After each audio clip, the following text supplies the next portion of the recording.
Hey, you know what would make the production of small boxes so much more cost efficient? If I could cut this in half. Not that way. Not that way either. There you go. So for starters, you need to mark it out. I've got my marking gauge here set to a guess.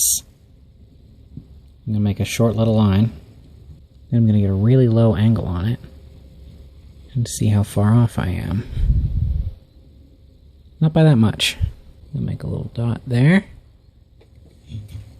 Make a little dot from the other side. The shadow might prevent you from seeing it. There we go. A little dot there. Falls pretty much perfectly into that spot. Okay, so we're going to call that good. And we're going to scribe that the whole way down. I'm going to pencil through that line to make that pop a little better. I'm also going to divide this into quarters so that I have a couple extra pieces to work with in case I screw up. Squared there. I'm measuring from the edge in, so if I measured correctly, that should be dead on. Let's check my work. It's just under 20 centimeters that way, which means that it's about on 10. Very good. To the millimeter. Very nice.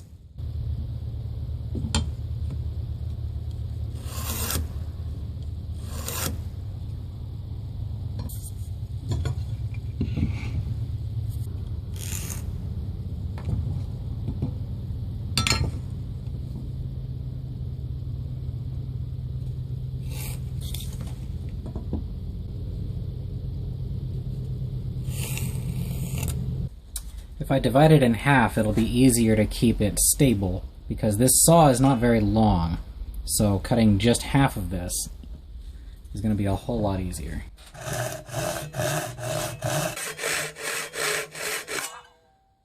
The teeth per inch on my crosscut saw is so high that I can use these flat ground the way that you would sharpen a rip saw.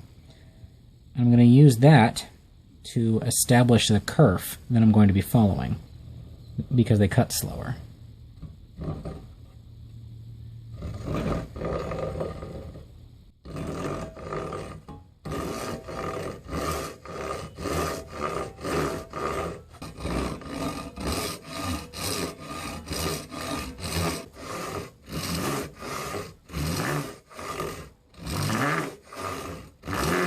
There's probably a cut in there, because you really have to go slow in order to establish that kerf super precisely. There, hopefully you can see that that goes straight across. Okay, now I'm going to deepen that a little bit, still using the crosscut teeth.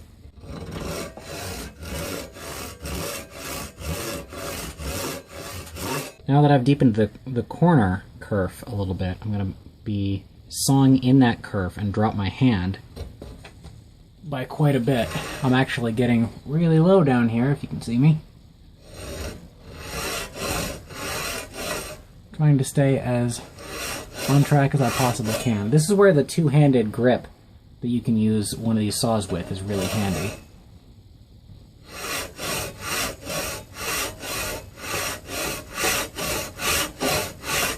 And get that kerf to run down nice and even.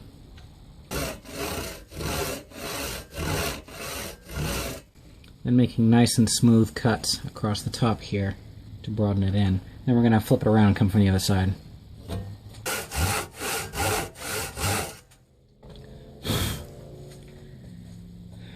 Some early observations. It seems like the more pressure you exert, the more it's going to bring you off track.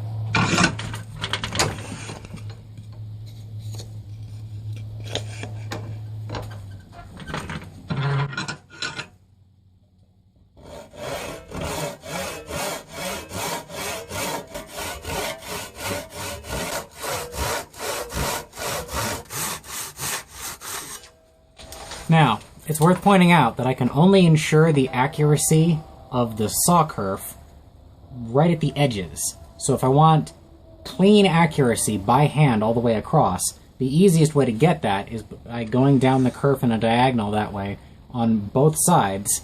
That's going to create diagonals on the inside. And then I can saw down the point to make them meet. And once you've gotten low enough, there's only about that much left holding these two together. I'm going to put that in the reverse side. Now those actually meet at the bottom there, and the kerf widens up as it goes.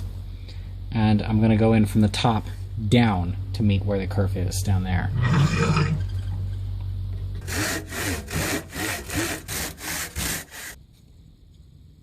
There we go.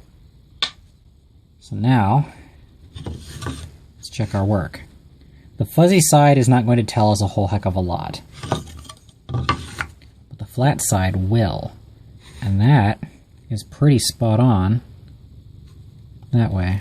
Just running my finger across it, I don't see, so you want to press down while I do this. It's a little low right there. Let's try from the other side. A little low. Okay, catches very slightly.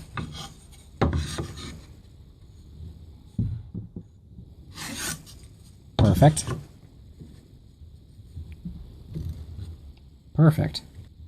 What I learned from doing that a couple of times, because I also practiced on a previous project doing this, is that the number one piece of advice for doing this consistently, other than getting a specialized saw for it, is apply no pressure. It's only the saw that is doing the work. Just however fast the teeth want to cut on their own is how fast you should go. Tarbuck from the future here. I'm in editing right now, and I'm seeing that this video where I go on to turn these resawn planks into a box is very long, so I'm going to cut it here, and you can look forward to that in the next part. Leave a comment if you liked the video, and thank you very much for watching.